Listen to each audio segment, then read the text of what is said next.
What's up, everybody? It's Joneser, your favorite comic book guy here. I've got a video here. We're going to do 15 comic books from my collection of my favorite first appearances of characters. Let's do it!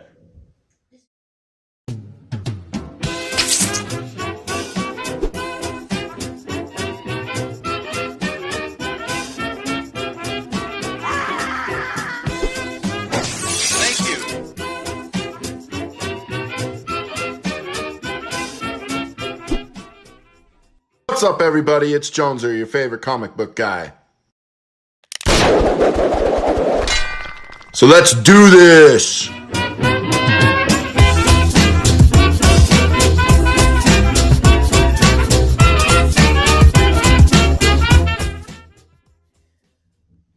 Alright, I got the idea from this. I was watching my buddy Dale of Suspense. I'm going to put a link to his channel in the description.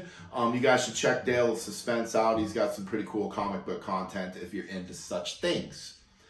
Somebody challenged him to do 10 of his favorite first appearances, and so I decided to jump in on the fun. I couldn't keep it down to 10, and Dale didn't either. So I'm going to keep it to 15 of my personal favorite first appearances from my collection.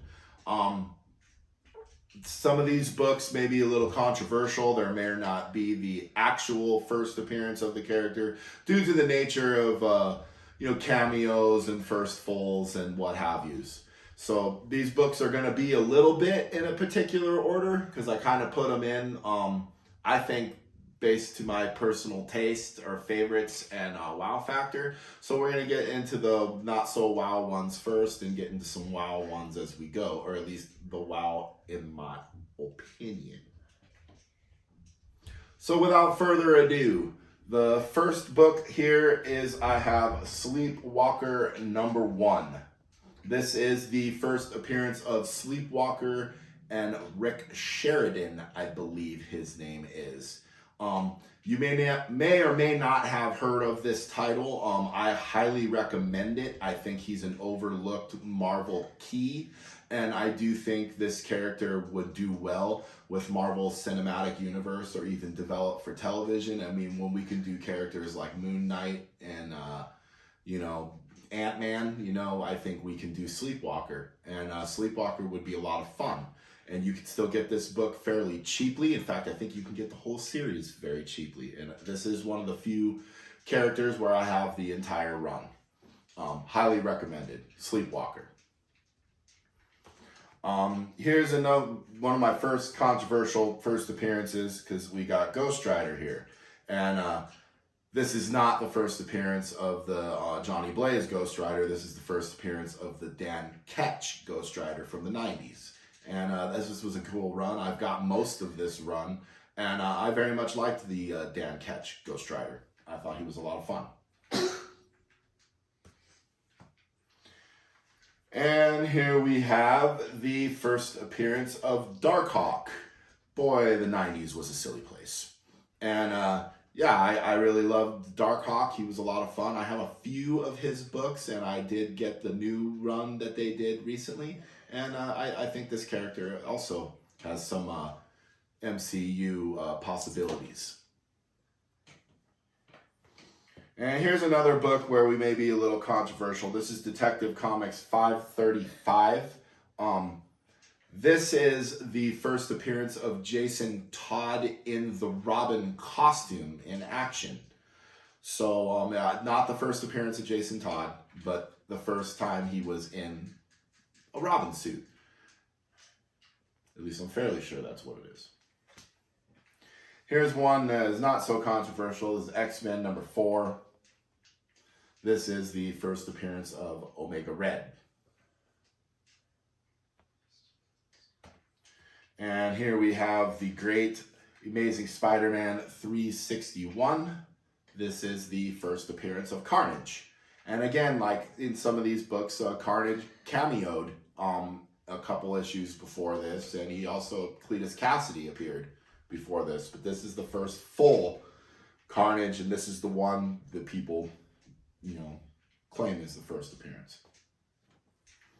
Sometimes a lot of these with the first appearance, you follow the money. and then that's it, you know. Here's Batman Beyond, the special origin issue. This is the first appearance of the Batman Beyond. And here's another one of these controversial first appearances. This is Amazing Spider-Man 43. Now, it's the second appearance of the Rhino, but that's not what we're going to talk about here.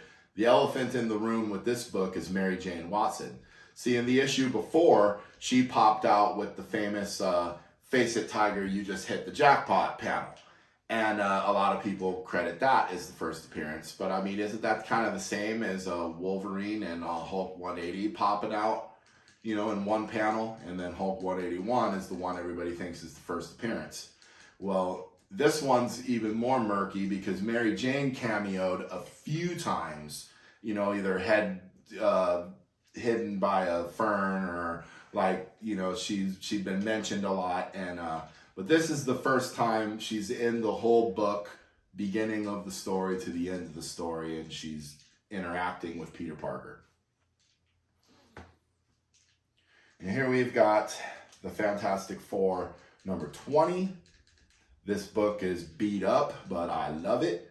And this is the first appearance of the Molecule Man, who is, I think, a villain that doesn't get a lot of love. And really, when you look at power scale, I mean, a guy who can, like, change anything into anything is probably pretty tough. But, you know, the 60s was a silly place, too. But, yeah, these old Fantastic Fours are getting more and more expensive and harder to afford. So I'm happy to have this one. Here we have Amazing Spider-Man 149. This is the first appearance of the Spider-Clone of Ben Reilly. So he's a big deal in the books again, and he was obviously a big deal in the 90s with the big controversy. And I've had this book in my collection for a long time. Yeah, for Spider-Clone. Here's some more old Fantastic Four goodness. This is Fantastic Four number 30. This is the first appearance of Diablo. And Diablo, I think, is a pretty cool little villain. You know, he makes a cool visual. You know, and again, these old Jack Kirby, Stan Lee Fantastic Fours aren't getting any cheaper. And here's another controversial first appearance. This is Amazing Spider-Man number 19. This is a book I'm very proud to have in my collection. It's an old Steve Ditko cover. It's great. The significance of this book is this is the first appearance of Mac Gargan, who will later in the next issue become the Scorpion. So again, you know, it depends on your taste on first appearances. Is this the first appearance of the Scorpion? I'd say no, but it's definitely the first appearance of Mac Gargan, who will later become the Scorpion. So comics are crazy. Speaking of crazy and comics, this is Tales to Astonish number 90. Now, when you look at this cover, you would think, what's so special about this issue? Well, this issue is the first appearance of the Abomination. The Abomination is not featured on the cover at all. In fact, we got Brah, whoever that is. I don't know if it's his first appearance or not, but I mean, obviously, we're not talking about Brah. We would talk about the Abomination.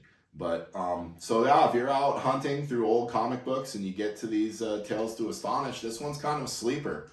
You know, a lot of people are not aware that this issue is valuable because, again, the character that it is famous for featuring is not featured on the cover, and I guess beware of Brah!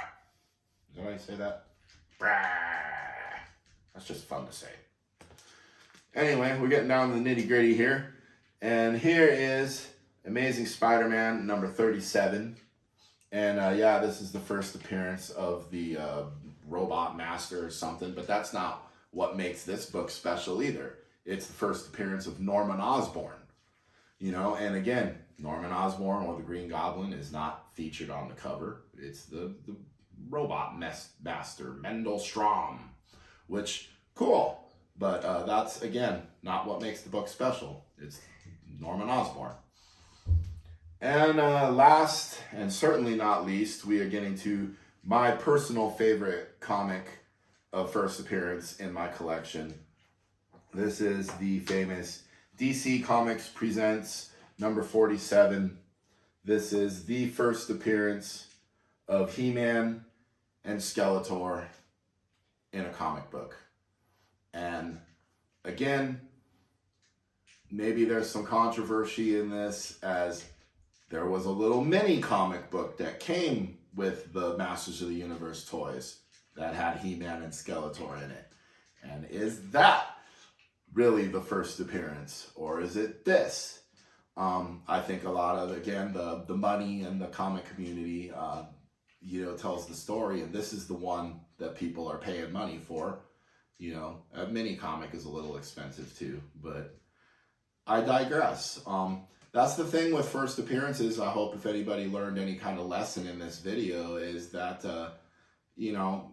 some of that is subjective with the nature of a comic book.